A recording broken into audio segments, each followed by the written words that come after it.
Good morning.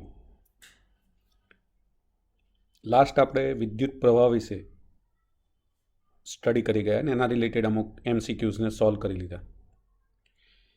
આજે આપણે સુવાહકોની અંદર વિદ્યુત પ્રવાહ એના ઉપર ડિસ્કશન કરીએ. નોર્મલી આપણે જાણીએ છીએ કે જ્યારે વિદ્યુત ક્ષેત્ર જો લાગુ પાડવામાં આવે તો કોઈ પણ વિદ્યુત ભાર ધન હોય કે ઋણ હોય તે પોતે બળ અનુભવે, અને જો તે મુક્ત હોય તો તે ગતિ કરશે અને વિદ્યુત પ્રવાહ વધશે. મતલબ કે વિદ્યુત ક્ષેત્રની અસર હેઠળ વિદ્યુત ભાર ગતિશીલ બનશે અને પ્રવાહની રચના કરશે. કુદરતની અંદર આવા મુક્ત વિદ્યુત ભારો આપણને નોર્મલી જે વાતાવરણની અંદર અલગ અલગ સ્તર છે એમાંનું એક જે સ્તર છે જેને આઇનોસ્ફિયર કહેવાય, એ આઇનોસ્ફિયરથી ઓળખાતા ઉપલા સ્તરની અંદર અસ્તિત્વ ધરાવે છે. પરંતુ જ્યારે અણુ અને પરમાણુઓની વાત આવે ત્યારે આપણે જાણીએ છીએ કે મોટાભાગની જે ધાતુ તત્વો છે એની અંદર ધન વિદ્યુત ભારિત ન્યુક્લિયસો હોય અને ઋણ વિદ્યુત ભારિત ઇલેક્ટ્રોન હોય. પણ આ બધા એકબીજાના બળોની અસર હેઠળ જકડાયેલા હોય છે અને તેથી તે પરમાણુઓમાં તે ગતિ કરવા માટે મુક્ત હોતા નથી. આપણે જાણીએ કે જો કોઈ પણ સ્થૂળ પદાર્થ લઈએ આપણે, તો સ્થૂળ પદાર્થ ઘણા બધા અણુઓનો બનેલો હોય. ફોર એક્ઝામ્પલ, 1 ગ્રામ પાણી લઈએ તો 1 ગ્રામ પાણીની અંદર લગભગ 10⁻22 જેટલા અણુઓ હોય છે. આ અણુઓ એકબીજા સાથે એટલા ગાઢ રીતે જકડાયેલા હોય છે કે ઇલેક્ટ્રોન જે તે ન્યુક્લિયસ સાથે જકડાયેલા હોતા નથી, છતાં વ્યક્તિગત નથી જકડાયેલા હોતા, પણ છતાં એ ગતિ કરવા માટે મુક્ત હોતા નથી. હવે જો એ ઇલેક્ટ્રોન મુક્ત થાય તો ક્લિયર છે કે તે ગતિશીલ બનશે, અને ગતિશીલ બનશે તો પ્રવાહની રચના કરશે. મોટાભાગે પદાર્થોની અંદર જ્યારે પણ આપણે જોઈએ છીએ કે ભાઈ સુવાહકની જ્યારે વાત કરવામાં આવે ત્યારે તો સુવાહકની અંદર ધન વીજભારય હશે, ઋણ વીજભારય હશે. ઋણ વિદ્યુતભારિત ઇલેક્ટ્રોન એ ક્લિયર છે કે કક્ષકોની અંદર જકડાયેલા હશે, મતલબ કે બંધિત અવસ્થામાં હશે. બરાબર. હવે આપણે જ્યારે સુવાહકની વાત કરીએ તો એક તો ધન સુવાહક જ્યારે આપણે લઈએ, ઘન પદાર્થ લઈએ, તો ઘન પદાર્થની અંદર નોર્મલી પરમાણુઓની અંદર એકબીજા સાથે દ્રઢ રીતે જકડાયેલા હોવાથી ઋણ વિદ્યુતભારિત ઇલેક્ટ્રોન એની અંદર વિદ્યુત પ્રવાહનું વહન કરે છે, કારણ કે ધન વીજભાર એની અંદર ગતિશીલ હોતો નથી.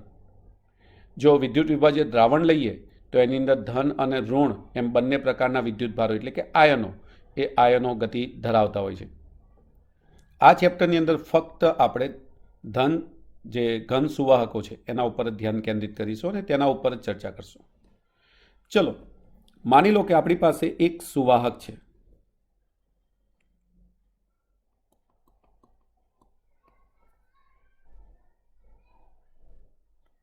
ધારો કે આપણી પાસે આ સુવાહક એક છે. સુવાહકનો એક આડછેદ આપણે ધ્યાનમાં લઈએ.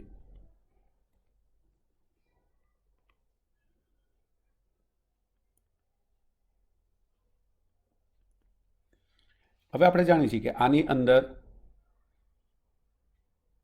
ધન વીજભારિત પ્રોટોન હશે જે ન્યુક્લિયસની અંદર જકડાયેલા હશે, અને ઇલેક્ટ્રોન હશે જે બાહ્યતમ કક્ષકની અંદર હશે. હવે અત્યારે આના ઉપર કોઈ વિદ્યુત ક્ષેત્રની હાજરી નથી, તો આની અંદર એક તો ક્લિયર છે કે તાપમાનના તફાવતને કારણે જે ઇલેક્ટ્રોન હશે એ ઇલેક્ટ્રોન એ ઉષ્મીય ઉર્જા મેળવશે, અને એ ઉષ્મીય ઉર્જા જો તેની બંધન ઉર્જા કરતાં વધી જશે તો એ ઇલેક્ટ્રોન મુક્ત થઈ જશે. અને હવે આ ઇલેક્ટ્રોન આ ઉષ્મીય ઉર્જાને કારણે ગતિ કરતા હશે. પણ જ્યારે ગતિ કરતા હશે ત્યારે આપણને ખબર છે કે સર અંદર ઘણા બધા જડિત આયનો હશે, ન્યુક્લિયસ એ જડિત આયન છે, તો એ જડિત આયનો જોડે આ ઇલેક્ટ્રોન સતત અથડાતા હશે. અથડાશે ત્યારે ક્ષણ માટે એની ઝડપ પાછી શૂન્ય થઈ જશે, પછી પાછું ફરીથી એ બહારથી, કેમ કે બહાર તાપમાન તો છે જ, એટલે એ ફરીથી ઉષ્મીય ઉર્જા પ્રાપ્ત કરશે અને ફરીથી પાછા અચળ ઝડપે ગતિ ચાલુ કરશે. મતલબ કે અથડામણ પછી પણ એની પાસે એ જ ઝડપ હશે જે અથડામણ પહેલાં હતી, કેમ કે બહારનું ટેમ્પરેચર આપણે અત્યારે કોન્સ્ટન્ટ લઈને ચાલીએ. હા, અથડાયા પછી એની દિશા જે હશે એ દિશા બદલાઈ ગઈ હશે. એટલે જ્યારે આપણે બાહ્ય વિદ્યુત ક્ષેત્રની ગેરહાજરીમાં વાત કરીએ તો ઇલેક્ટ્રોન અસ્તવ્યસ્ત ગતિ કરતા હશે. મતલબ કે એમના વેગની દિશા એ આપણે કોઈ એક ચોક્કસ ન લઈ શકીએ, રેન્ડમલી ગમે ત્યાં એની દિશા હશે. અને એટલે આપેલા સમયે આવા ઇલેક્ટ્રોનને કારણે વેગની કોઈ ચોક્કસ દિશાની પસંદગી કરી શકતા નથી. એટલે કે સરેરાશ રીતે જોવા જઈએ તો અહીંયા કોઈ એક દિશામાં, એક ચોક્કસ દિશા આપણે લઈએ, એની અંદર ગતિ કરતા ઇલેક્ટ્રોનની સંખ્યા અને તેનાથી વિરુદ્ધ દિશામાં ગતિ કરતા ઇલેક્ટ્રોનની સંખ્યા એ બંને કેવી હશે? સમાન.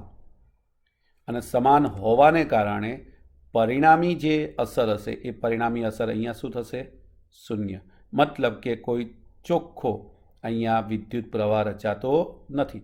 જેમ જ્યારે આપણે વિદ્યુત પ્રવાહની વાત કરી ત્યારે આપણે જોયું કે કોઈ આડછેદમાંથી પસાર થતા ઇલેક્ટ્રોન પણ એક જ દિશામાં, અહીંયા તો આગળ જતા ઇલેક્ટ્રોનની સંખ્યા જેટલી હશે એટલી જ પાછળ જતા ઇલેક્ટ્રોનની સંખ્યા હશે, અને માટે ચોખ્ખી જો એમાં ઇલેક્ટ્રોનની સંખ્યા કાઉન્ટ કરીએ તો એ શૂન્ય થઈ જાય, અને માટે આપણને કોઈ ચોખ્ખો વિદ્યુત પ્રવાહ મળે નહીં. હવે આપણે આ વિદ્યુત આ જે સુવાહક છે એના એક છેડે ધન વીજભારિત પ્લેટને લગાવી દઈએ.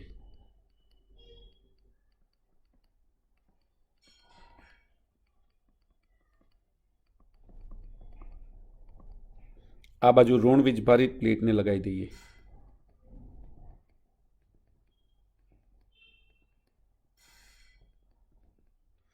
આવું આપણે કરશું એટલે અહીંયા ધન વીજભારિત અને ઋણ વીજભારિત પ્લેટને કારણે આની અંદર વિદ્યુત ક્ષેત્ર આપણે જાણીએ છીએ કે ધનથી ઋણ આ દિશામાં વિદ્યુત ક્ષેત્ર રચાશે. હવે આ દિશામાં વિદ્યુત ક્ષેત્ર રચાશે એટલે આની અંદર રહેલા ઇલેક્ટ્રોન ગતિ કરીને આ દિશામાં જવા પ્રયત્ન કરશે. કેમ? કારણ કે ઇલેક્ટ્રોન હંમેશા વિદ્યુત ક્ષેત્રની વિરુદ્ધ દિશામાં ગતિ કરે. એટલે આ એક ઇલેક્ટ્રોન અહીંયા જશે અને એક ધન વીજભારને તટસ્થ કરશે. બીજો ઇલેક્ટ્રોન જશે, બીજા ધન વીજભારને તટસ્થ કરશે. ત્રીજો ઇલેક્ટ્રોન જશે, ત્રીજા વીજભારને તટસ્થ કરશે. એમ ધીમે ધીમે ઇલેક્ટ્રોનની ગતિ એ ડાબી બાજુથી જમણી બાજુથી ડાબી બાજુ તરફ થતી રહેશે, ધન પ્લેટ તરફ થતી રહેશે, અને ધન પ્લેટ ઉપરના દરેકે દરેક ધન વીજભારને એ તટસ્થ કરતો જશે. જેમ જેમ એ તટસ્થ થતું જશે તેમ તેમ ધીમે ધીમે વિદ્યુત ક્ષેત્રની પ્રબળતા ઘટી જશે, અને જેમ જેમ ઘટતી જશે તેમ તેમ એક સમય એવો આવશે કે આ પ્લેટ ઉપરના બધા જ વીજભારો તટસ્થ થઈ જશે અને હવે વિદ્યુત પ્રવાહ સ્ટોપ થઈ જશે. મતલબ કે હવે એક જ દિશાની ગતિ જોવા મળશે નહીં. એટલે કે અહીંયા આપણે જોયું કે જ્યારે આપણે ધન વિદ્યુત બે તકતીઓને નળાકારની બે સપાટી સાથે ચોંટાડી દઈએ, આ રીતે જોડી દઈએ, એક ઉપર પ્લસ ક્યુ વિદ્યુતભાર અને બીજા ઉપર માઇનસ ક્યુ વિદ્યુતભાર, તો ક્ષેત્રને કારણે ઇલેક્ટ્રોન પ્લસ ક્યુ વિદ્યુતભાર તરફ પ્રવેગી ગતિ કરશે. હા, અહીંયા વિદ્યુતભાર જેમ જેમ તટસ્થ થતો જાય ધીમે ધીમે જે પ્રવાહ છે પ્રવાહ સ્ટેપ બાય સ્ટેપ ઘટતો જશે. એક સમય એવો આવશે કે પ્રવાહ શૂન્ય થશે. મતલબ કે આ કેસની અંદર અત્યારે આપણે જે ઉદાહરણ લીધું એની અંદર આપણને ક્ષણ માટે પ્રવાહ મળે છે, થોડાક સમય માટે પ્રવાહ મળે છે, પણ એ લાંબો સમય ટકતો નથી. મતલબ કે હવે આપણે એવું કંઈક વિચારી શકીએ કે જેના કારણે જેવો અહીંયા એક ધન વીજભાર તટસ્થ થયો તો ત્યાં બીજો ધન વીજભાર ઓટોમેટિક આવી જવો જોઈએ. એક વધારાનો પાછો ધન વીજભાર ત્યાં જો આપણે આવી જતો હોય કોઈક રીતે તો ત્યાં પ્લેટ ઉપર ધન વીજભાર સતત રહ્યા કરશે, અને જો ધન વીજભાર સતત ત્યાં ને ત્યાં રહેશે તો સતત ત્યાં ઇલેક્ટ્રોનની ગતિ ચાલુ રહેશે. મતલબ કે પ્રવાહ સતત મળતો રહેશે. તો આપણે જો અવિરત સતત પ્રવાહ જો મેળવવો હોય તો આપણે એવા કોઈક તંત્રની વાત કરવી પડે કે જે તંત્ર ત્યાં સ્થિત વિદ્યુત ક્ષેત્રને જાળવી શકે. તો યાદ રાખજો, સ્થિત વિદ્યુત ક્ષેત્રને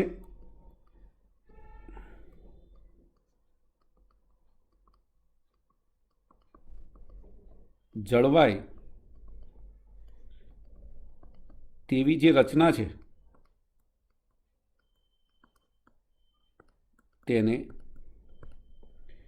બેટરી અથવા વિદ્યુત કોષ અથવા સેલ કહીએ છીએ.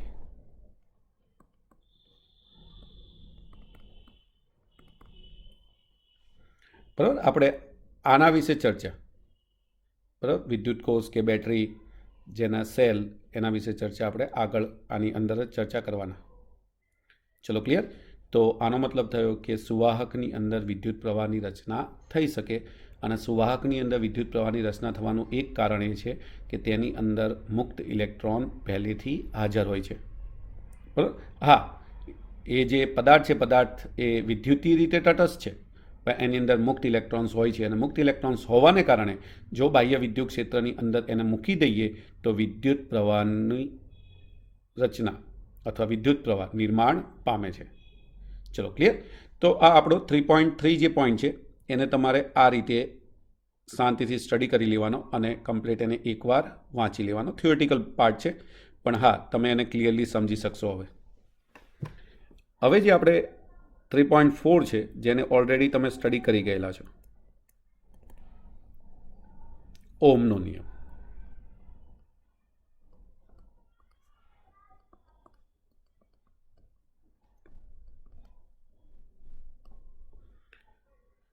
ક્લિયર છે કે આ એક પ્રાયોગિક રજૂઆત છે, મતલબ કે પ્રયોગો દ્વારા આ નિયમને તારવવામાં આવેલો. GS ઓમ દ્વારા ઈસવીસન 1828માં આ નિયમની શોધ થયેલી. નિયમ જે સ્ટેટમેન્ટ એનું જે છે એની જો વાત કરીએ તો આપેલ પરિસ્થિતિમાં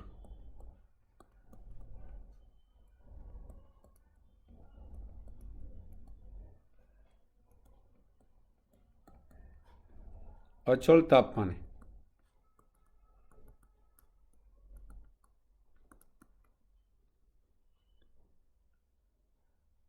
સુવાહકમાંથી પસાર થતો વિદ્યુત પ્રવાહ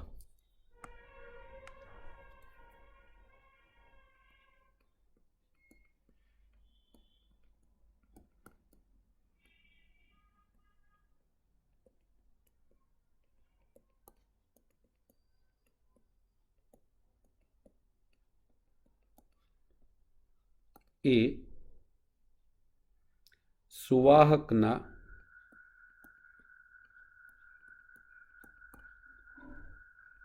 બે છેડા વચ્ચેના વિસ્થિતિમાનના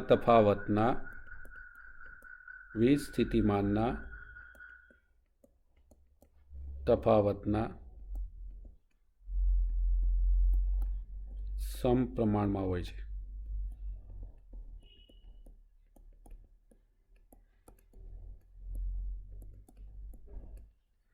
મતલબ કે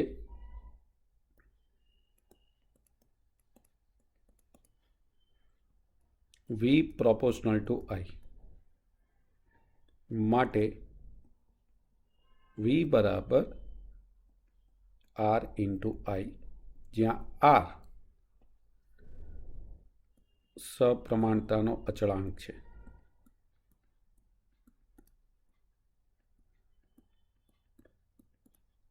આને જ અવરોધ કહેવાય છે.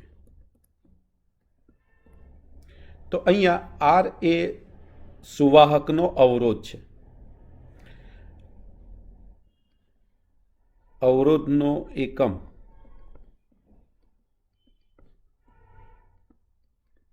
એક તો તમને ક્લિયર છે કે સર આના ઉપરથી આપણને મળશે R is equal two V upon I. જો R is equal two V upon I થાય તો એક એકમ એનો શું થાય? વોલ્ટ પર એમ્પિયર.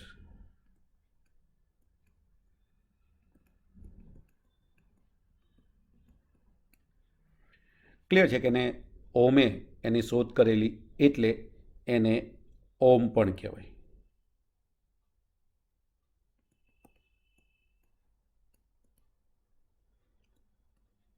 સંજ્ઞા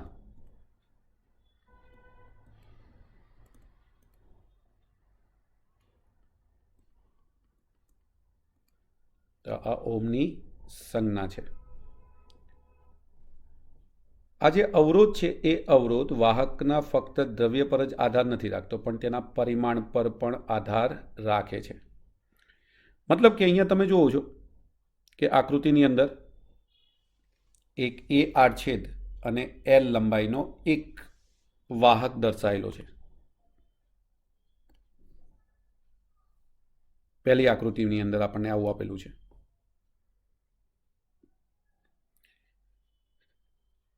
હવે એવા જ આપણે બે સમાન ચોસલા અહીંયા લીધા અને બીજી આકૃતિમાં એ સમાન ચોસલાને આપણે એકબીજા જોડે આ રીતે કનેક્ટ કરી દીધા. જોવામાં આવ્યું કે અહીંયા જો અવરોધ R હતો તો અહીંયા અવરોધ 2R થઈ ગયો. મતલબ કે જો લંબાઈને ધ્યાનમાં લઈએ છીએ તો લંબાઈના સમપ્રમાણમાં મળે છે. એટલે કે અવરોધ R પ્રોપોર્શનલ ટુ L, જ્યાં L વાહકની લંબાઈ છે. બીજું જોયું કે એનો જ્યારે આડછેદ અડધો કરવામાં આવે ત્યારે ત્રીજી આકૃતિમાં આપણે આડછેદને અડધો કરીએ, a/2 a/2 કરીએ, લંબાઈ એની જ રાખી, તો એ વખતે અવરોધ દરેક પાર્ટનો અડધો થઈ ગયો. સોરી, એ વખતે જે અવરોધ છે એ પણ ત્યાં બમણો થયો. મતલબ કે અહીંયા જે R છે એ આડછેદના વ્યસ્ત પ્રમાણમાં છે, જ્યાં એ વાહકનો આડછેદનું ક્ષેત્રફળ.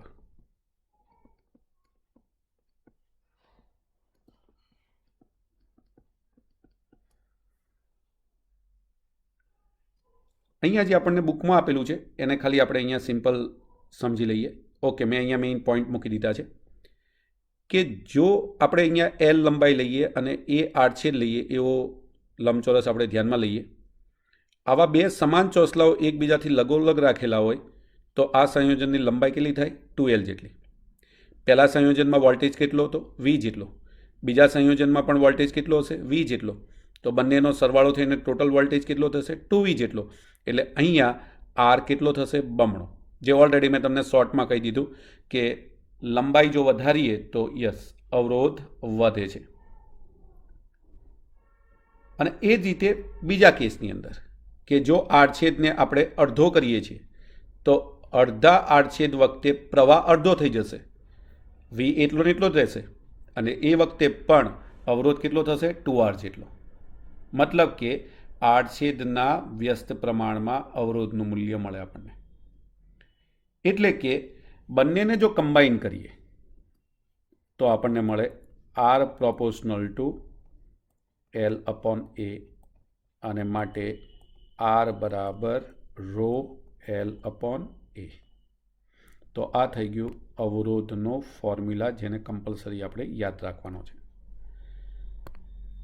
તો આના પરથી આપણે કહી શકીએ કે જો લંબાઈ વધારીએ તો અવરોધ વધે, જો આડછેદ ઘટાડીએ તો પણ અવરોધ વધે, કેમ કે એના વ્યસ્ત પ્રમાણમાં છે. માટે અહીંયા જે આપણને રો મળે છે, રોને અવરોધકતા કહે છે.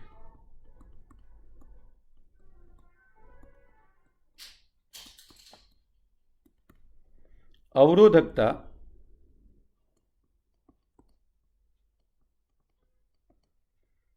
એ દ્રવ્યની જાત તથા તાપમાન પર આધાર રાખે છે.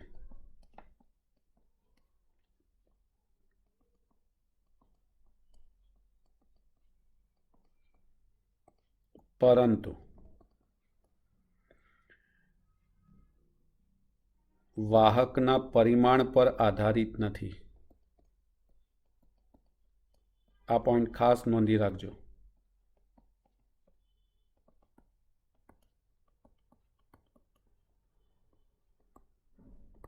ભલે અહીંથી આપણને એવું મળતું હોય કે સર આના ઉપરથી આપણું સૂત્ર આવું બને, rho is equal to R A upon L.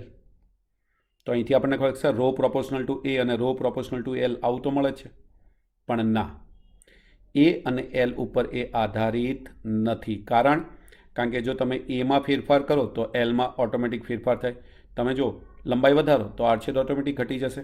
એટલે કે L અપોન A અથવા A બાય Lનું મૂલ્ય કેવું રહેશે? અચળ.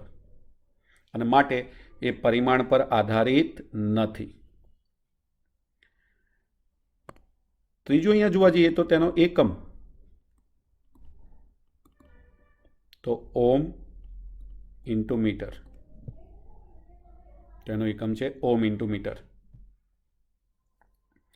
અહીંયા આપણે અવરોધ અને અવરોધકતાના પારિમાણિક સૂત્ર, તો પહેલાં આપણે અવરોધનું પારિમાણિક સૂત્ર જોઈએ.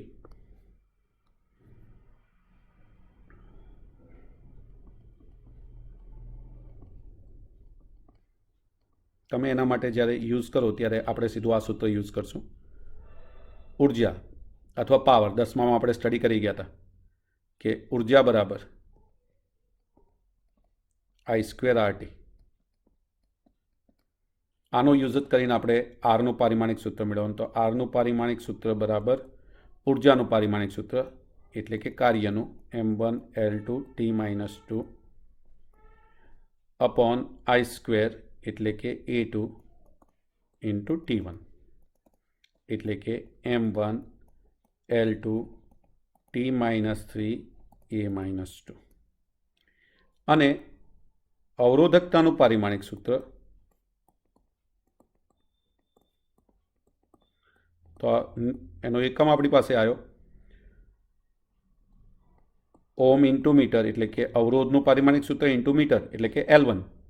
એટલે આમાં એક L1 આપણે એડ કરીએ તો m1L3T-3A-2. તો અવરોધકતાનું પારિમાણિક સૂત્ર આપણને આના પરથી મળી જાય. અહીંયા તમે જોઈ શકો છો બધા પોઈન્ટ્સ એ લોકોએ આપેલા છે કે R proportional two 1/A, R proportional to L. આ બે પોઈન્ટ ભેગા કરીએ એટલે R પ્રોપોર્શનલ ટુ ρL/A. પહેલાં પ્રોપોર્શનાલિટી દૂર કરી એટલે રો આવ્યો. મેં તમને કીધું એમ રો દ્રવ્ય પર આધાર રાખે છે પરંતુ તેના પરિમાણ પર આધાર રાખતો નથી. રોને આપણે કીધું અહીંયા અવરોધકતા. ચલો, અવરોધ અને અવરોધકતા વિશે આટલું આપણા મગજમાં ફિટ હોવું જોઈએ, જે અહીંયામાં મૂકેલું છે, કેમ કે એના ઉપરથી ઘણા બધા MCQs આપણે બનાવી શકીએ અવરોધ ઉપર અને અવરોધકતા ઉપર. ચલો, ઓકે. હવે આપણે જો અહીંયા ઓમના નિયમ ઉપરથી આપણે બીજો એક પોઈન્ટ્સ ઉપર આપણે જઈએ છીએ, પછી એના કેલ્ક્યુલેશન ઉપર જશું. આપણે ઓમનો નિયમ જોયો.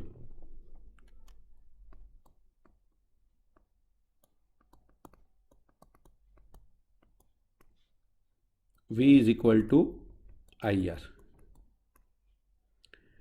આપણે આરનો ફોર્મ્યુલા જોયો, તો અહીંયા ધારો કે હું આરનો ફોર્મ્યુલા પુટઅપ કરું તો ρL/A ઇન્ટુ I એટલે V = I ρL/A આવું લખી શકાય. અહીંયા I/A ને હું અલગ કરું છું ઇન્ટુ ρL. અહીં I/A ને કરંટ ડેન્સિટી કહેવાય છે.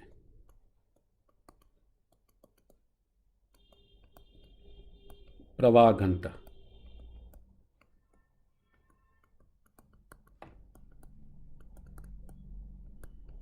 અને તેનું એટલે મહત્વ છે કે ધારો કે તમે આડછેદને ઓછો કરો તો ત્યાં પ્રવાહ ખરેખર એટલા આડછેદમાંથી ઓછો જાય, કેમ કે વિદ્યુત પ્રવાહ એમાંથી ઓછા વહન પામે.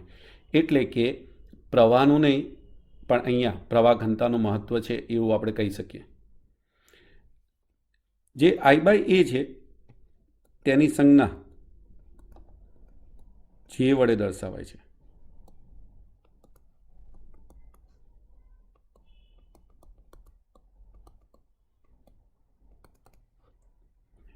એકમની જો વાત કરીએ તો ક્લિયર છે કે સર એમ્પિયર પર મીટર સ્ક્વેર એટલે એમ્પિયર મીટરની -2. પારિમાણિક સૂત્રની જો વાત કરીએ તો પારિમાણિક સૂત્ર m0L-2T0A1. ચલો, એટલે હવે આપણને ઓમનો નિયમ આવો મળશે V = J ρL. તો આપણી પાસે Vનું સૂત્ર હવે આવું થઈ ગયું J ρL. હવે આપણે જાણીએ છીએ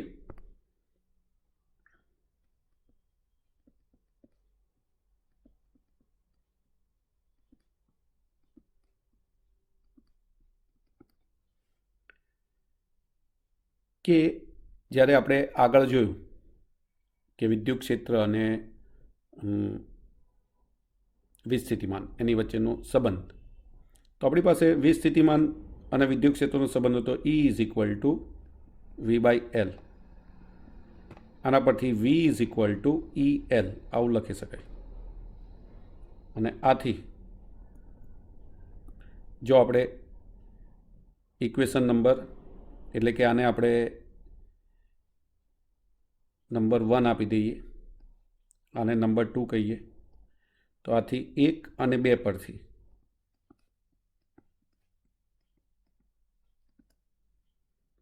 EL is equal to J ρ L અને માટે E is equal to J into ρ અને માટે J બરાબર E/ρ અને 1/ρ જે છે એને સિગ્મા કહેવાય, જ્યાં સિગ્મા એ વાહકતા છે. અવરોધકતાના વ્યસ્તને વાહકતા કહેવાય. બરાબર, મતલબ કે અહીંયા આપણને એક સંબંધ મળી ગયો. આથી J બરાબર સિગ્મા ઇન્ટુ E. જો સદિશ સ્વરૂપે લઈએ તો J બરાબર સિગ્મા ઇન્ટુ E આ રીતે લખી શકાય. આ જે ઇક્વેશન આવ્યું J બરાબર સિગ્મા E, આને ઓમના નિયમનું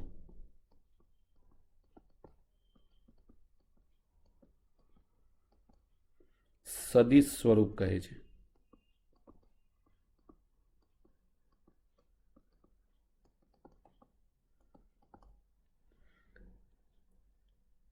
તો જે પ્રમાણે ઓમના નિયમનું અદિશ સ્વરૂપ V is equal two IR છે, એ જ પ્રમાણે ઓમના નિયમનું સદિશ સ્વરૂપ J is equal to sigma E છે. ચલો ક્લિયર?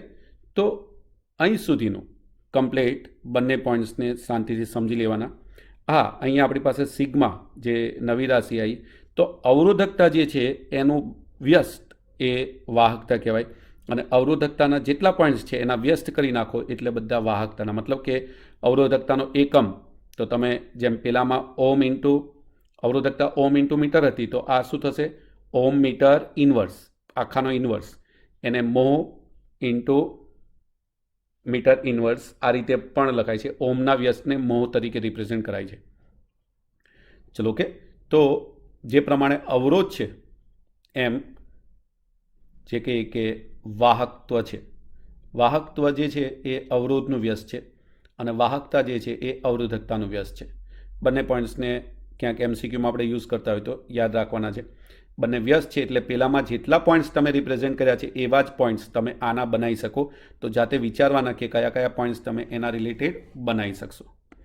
બરાબર, આના રિલેટેડ જે કેલ્ક્યુલેશન છે એને આપણે નેક્સ્ટ લેક્ચરની અંદર પુટઅપ કરી દઈશું. તો અહીં વસ્તુને જેટલું છે એટલું પહેલાં એકવાર સૂત્રોની રીતે ક્લિયર સમજી લેવાનું અને પછી એના જે MCQ એના પરથી જે બને છે એને આપણે નેક્સ્ટ વિડીયો લેક્ચરમાં તમારે શાંતિથી સમજવાનું. Thank you.